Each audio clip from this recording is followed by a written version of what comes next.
Genesis chapter 16. Now Sarai, Abram's wife, had borne him no children. She had a female Egyptian servant whose name was Hagar. And Sarai said to Abram, Behold now, the Lord has prevented me from bearing children. Go in to my servant. It may be that I shall obtain children by her. And Abram listened to the voice of Sarai. So after Abram had lived 10 years in the land of Canaan, Sarai, Abram's wife, took Hagar the Egyptian, her servant, and gave her to Abram, her husband, as a wife. As he went in to Hagar, and he went into Hagar, and she conceived. And when she saw that she had conceived, she looked with contempt upon her mistress.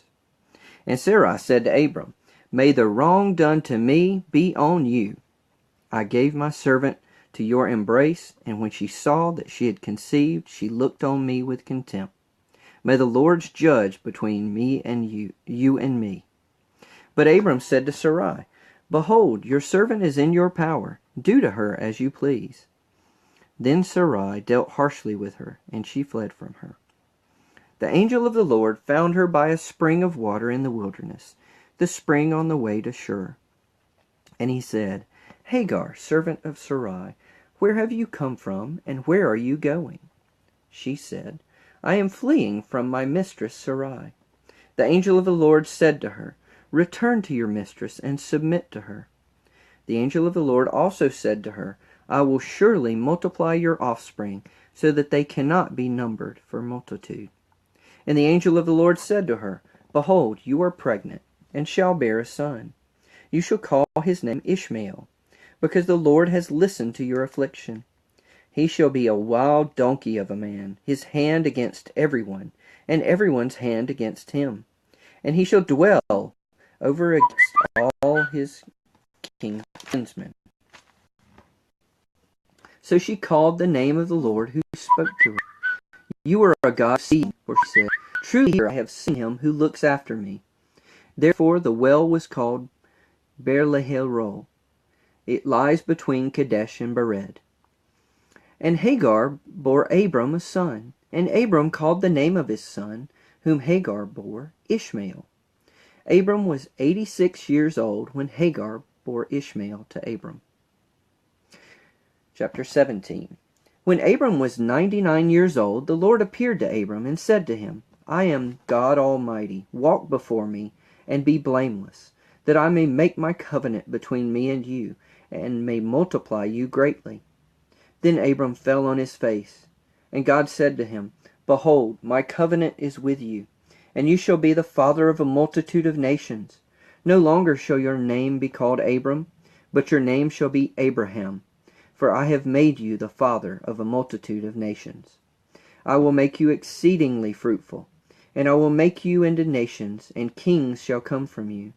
And I will establish my covenant between me and you and your offspring after you, throughout their generations, for an everlasting covenant, to be with God to you and to your offspring after you. And I will give to you and to your offspring after you the land of your sojournings, all the land of Canaan, for an everlasting possession, and I will be their God. And God said to Abraham, As for you, you shall keep my covenant, you and your offspring after you throughout their generations. This is my covenant, which you shall keep between me and you and your offspring after you. Every male among you shall be circumcised. You shall be circumcised in the flesh of your foreskins, and it shall be a sign of the covenant between me and you. He who is 8 days old among you shall be circumcised. Every male throughout your generations, whether born in your house or bought with your money from any foreigner who is not of your offspring, both he who is born in your house and he who is bought with your money, shall surely be circumcised. So shall my covenant be in your flesh, an everlasting covenant.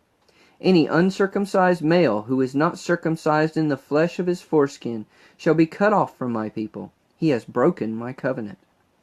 And God said to Abraham, As for Sarai your wife, you shall not call her name Sarai, but Sarah shall be her name. I will bless her, and moreover I will give you a son by her. I will bless her, and she shall become nations. Kings of peoples shall come from her. And Abram fell on his face, and laughed, and said to himself, Shall a child be born to a man who is 100 years old? Shall Sarah, who is 90 years old, bear a child? And Abraham said to God, Oh, that Ishmael might live before you. God said, No, but Sarah your wife shall bear you a son, and you shall call his name Isaac. I will establish my covenant with him as an everlasting covenant for his offspring after him. As for Ishmael, I have heard you. Behold, I have blessed him, and will make him fruitful, and multiply him greatly. He shall father 12 princes, and I will make him into a great nation.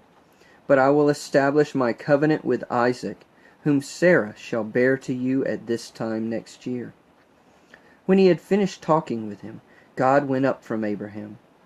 Then Abraham took Ishmael, his son, and all those born in his house or bought with his money, every male among the men of Abraham's house, and circumcised the flesh of their foreskins that very day, as God had said to him. Abraham was 99 years old when he was circumcised in the flesh of his foreskin, and Ishmael his son was 13 years old when he was circumcised in the flesh of his foreskin. That very day Abraham and his son Ishmael were circumcised, and all the men of his house, those born in the house and those bought with money from a foreigner, were circumcised with him. Chapter 18. And the Lord appeared to him by the oaks of Mamre, as he sat at the door of his tent in the heat of the day. He lifted up his eyes and looked, and behold, 3 men were standing in front of him. When he saw them, he ran from the tent door to meet them, and bowed himself to the earth, and said, O Lord, if I have found favor in your sight, do not pass by your servant. Let a little water be brought, and wash your feet, and rest yourselves under the tree, while I bring a morsel of bread, that you may refresh yourselves, and after that you may pass on, since you have come to your servant. So they said, Do as you have said. And Abraham went quickly into the tent to Sarah, and said, Quick, 3 seahs of fine flour, knead it, and make cakes. And Abraham ran to the herd, and took a calf, tender and good, and gave it to a young man, who prepared it quickly. Then he took curds and milk and the calf that he had prepared, and set it before them. And he stood by them under the tree while they ate. They said to him, Where is Sarah your wife? And he said, She is in the tent. The Lord said, I will surely return to you about this time next year, and Sarah your wife shall have a son. And Sarah was listening at the tent door behind him. Now Abraham and Sarah were old, advanced in years. The way of women had ceased to be with Sarah. So Sarah laughed to herself, saying, After I am worn out, and my Lord is old, shall I have pleasure? The Lord said to Abraham, Why did Sarah laugh and say, Shall I indeed bear a child, now that I am old? Is anything too hard for the Lord? At the appointed time I will return to you, about this time next year, and Sarah shall have a son. But Sarah denied it, saying, I did not laugh, for she was afraid. He said, No, but you did laugh. Then the men set out from there, and they looked down toward Sodom. And Abraham went with them to set them on their way. The Lord said, Shall I hide from Abraham what I am about to do, seeing that Abraham shall surely become a great and mighty nation, and all the nations of earth shall be blessed in him? For I have chosen him, that he may command his children and his household after him, to keep the way of the Lord, by doing righteousness and justice, so that the Lord may bring to Abraham what he has promised him. Then the Lord said, Because of the outcry against Sodom and Gomorrah is great, and their sin is very grave, I will go down to see whether they have done altogether according to the outcry that has come to me, and if not, I will know. So the men turned from there and went toward Sodom, but Abraham still stood before the Lord. Then Abraham drew near and said, Will you indeed sweep away the righteous with the wicked? Suppose there are 50 righteous within the city. Will you then sweep away the place, and not spare it for the 50 righteous who are in it? Far be it from you to do such a thing, to put the righteous to death with the wicked, so that the righteous fare as the wicked. Far be that from you. Shall not the judge of all the earth do what is just? And the Lord said, If I find at Sodom 50 righteous in the city, I will spare the whole place for their sake. Abraham answered and said, Behold, I have undertaken to speak to the Lord, I who am but dust and ashes. Suppose 5 of the 50 righteous are lacking. Will you destroy the whole city for lack of 5? And he said, I will not destroy it if I find 45 there. Again he spoke to him and said, Suppose 40 are found there. He answered, For the sake of 40 I will not do it. Then he said, Oh, let not the Lord be angry, and I will speak. Suppose 30 are found there. He answered, I will not do it if I find 30 there. He said, Behold, I have undertaken to speak to the Lord. Suppose 20 are found there. He answered, For the sake of 20 I will not destroy it. Then he said, Oh, let not the Lord be angry, and I will speak again but this once. Suppose 10 are found there. He answered, For the sake of 10 men I will not destroy it. And the Lord went his way when he had finished speaking to Abraham, and Abraham returned to his place. Chapter 19. The 2 angels came to Sodom in the evening, and Lot was sitting in the gate of Sodom. When Lot saw them, he rose to meet them, and bowed himself with his face to the earth, and said, My lords, please turn aside to your servant's house, and spend the night, and wash your feet. Then you may rise up early and go on your way. They said, No, we will spend the night in the town square. But he pressed them strongly, so they turned aside to him, and entered his house. And he made them a feast, and baked unleavened bread, and they ate. But before they lay down, the men of the city, the men of Sodom, both young and old, all the people to the last man, surrounded the house. And they called to Lot, Where are the men who came to you tonight? Bring them out to us, that we may know them. Lot went out to the men at the entrance, shut the door after him, and said, I beg you, my brothers, do not act so wickedly. Behold, I have 2 daughters who have not known any man. Let me bring them out to you, and do with them as you please. Only do nothing to these men, for they have come under the shelter of my roof. But they said, Stand back. And they said, This fellow came to sojourn, and he has become the judge. Now we will deal worse with you than with them. Then they pressed hard against the man Lot, and drew near to break the door down.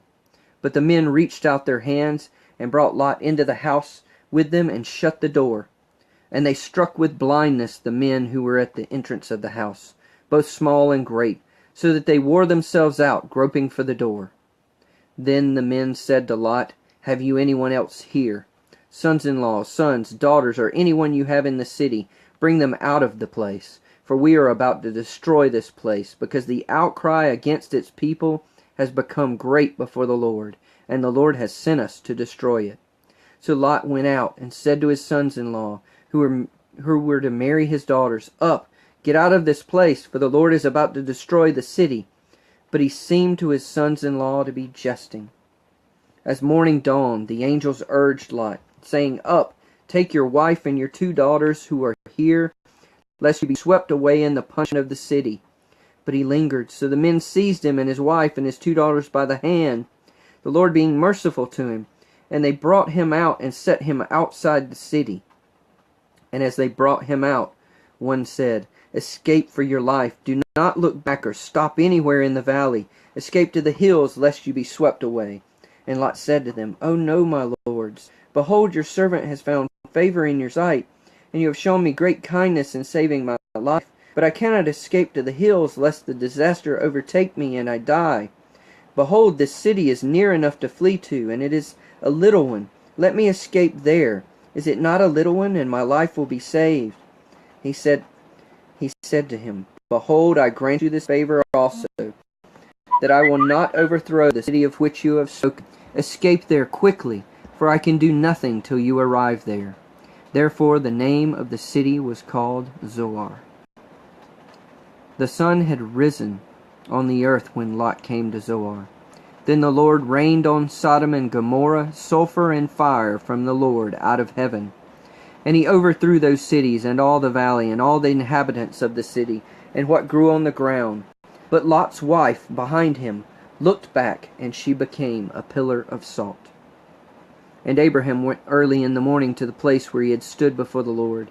And he looked down towards Sodom and Gomorrah and towards all the land of the valley. And he looked, and behold, the smoke of the land went up like the smoke of a furnace.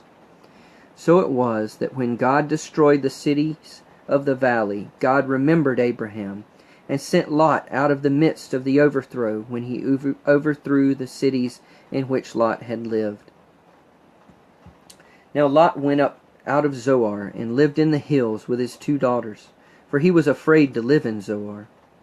So he lived in a cave with his 2 daughters. And the firstborn said to the younger, Our father is old, and there is not a man on earth to come into us after the manner of all the earth. Come, let us make our father drink wine, and we will lie with him, that we may preserve offspring from our father. So they made their father drink wine that night, and the firstborn went in and lay with her father. He did not know when she lay down or when she arose. The next day the firstborn said to the younger, Behold, I lay last night with my father. Let us make him drink wine tonight also. Then you go in and lie with him, that we may preserve offspring from our father. So they made their father drink wine that night also. And the younger arose and lay with him, and he did not know when she lay down or when she arose. Thus both the daughters of Lot became pregnant by their father. The firstborn bore a son, and called his name Moab. He is the father of the Moabites to this day. The younger also bore a son, and called his name Ben-Ammi. He is the father of the Ammonites to this day. Chapter 20. From there Abraham journeyed towards the territory of the Negev, and lived between Kadesh and Shur, and he sojourned in Gerar. And Abraham said of Sarah his wife, She is my sister. And Abimelech, king of Gerar, sent and took Sarah. But God came to Abimelech in a dream by night, and said to him, Behold, you are a dead man, because of the woman whom you have taken, for she is a man's wife. Now Abimelech had not approached her.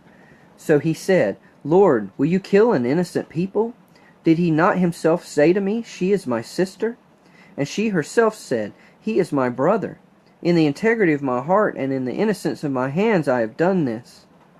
Then God said to him in the dream, Yes, I know that you have done this in the integrity of your heart, and it was I who kept you from sinning against me. Therefore I did not let you touch her. Now then, return the man's wife, for he is a prophet, so that he will pray for you, and you shall live. But if you do not return her, know that you shall surely die, you and all who are yours. So Abimelech rose early in the morning, and called all his servants, and told them all these things. And the men were very much afraid. Then Abimelech called Abraham, and said to him, What have you done to us? And how have I sinned against you, that you have brought on me and my kingdom a great sin? You have done to me things that ought not be done. And Abimelech said to Abraham, What did you see that you did this thing? Abraham said, I did it because I thought, There is no fear of God at all in this place, and they will kill me because of my wife. Besides, she is indeed my sister, the daughter of my father, though not the daughter of my mother, and she became my wife. And when God caused me to wander from my father's house, I said to her, This is the kindness you must do to me. At every place to which we come, say of me, He is my brother. Then Abimelech took sheep and oxen, and male servants and female servants, and gave them to Abraham, and returned Sarah his wife to him. And Abimelech said, Behold, my land is before you. Dwell where it pleases you. To Sarah he said, Behold, I have given your brother 1,000 pieces of silver. It is a sign of your innocence in the eyes of all who are with you, and before everyone you are vindicated. Then Abraham prayed to God, and God healed Abimelech, and also healed his wife and female slaves, so that they bore children. For the Lord had closed all the wombs of the house of Abimelech because of Sarah, Abraham's wife.